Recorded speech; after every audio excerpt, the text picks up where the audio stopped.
Lakini nataka kumshukuru sana Mheshimiwa Rais kwa kutukubalia na kuruhusu bilioni 39 zitengwe kwa ajili ya ujenzi wa kampasi hii.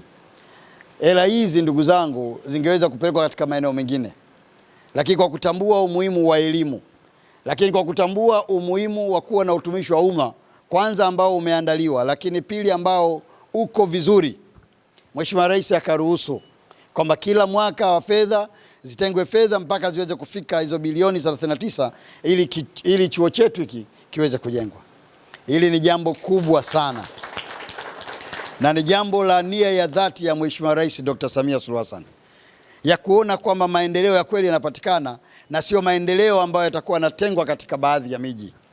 Kuleta chuo hiki hapa Tanga, wanafunzi watakaotoka hapa ambao tuna hakika tutawasambaza Tanzania nzima, lakini kama tunavyojua mlaji wa kwanza lazima atakuwa mkoa wa Tanga. Kwa hiyo mambo yatakwenda vizuri sana katika dunia ya leo. Ndugu zangu wana Maweni, hakuna jambo litakalotusaidia sisi wa Afrika, wa Tanzania, hasa watu wa Tanga kama jambo la elimu.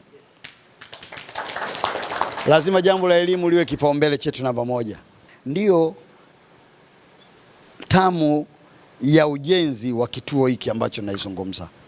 Kwa hiyo kwetu sisi kama serikali tutaendelea kushirikiana na wananchi na serikali zetu za mitaa kuhakikisha kwamba yale mambo mazuri yote ambayo yana athari chanya katika maisha ya watu, nayo pia tunaendelea kuyasisitizia, ikiwa mojawapo huu uchumi shirikishi ambayo sisi kama wanachuo tutafaidika nao, lakini pia na nyinyi kama majirani mtafaidika nao. Jina langu naitwa Ernest Francis Mabonesho, ni mtendaji mkuu wa Chuo cha Utumishi wa Umma Tanzania.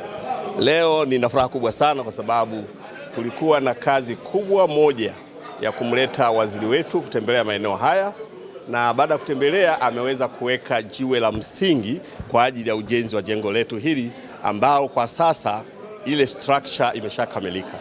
Jengo hili tunategemea litoe faida kubwa kwa wananchi wa Tanga, kwa sababu kwa jengo hili tunategemea litakuwa na uwezo wa kubeba wanafunzi wasiopungua 2500, lakini pia watumishi wote, litakuwa na ofisi 26, na hizi zote ni kwa ajili ya kusaidia wananchi wa eneo la Tanga, lakini pia kwa nchi nzima.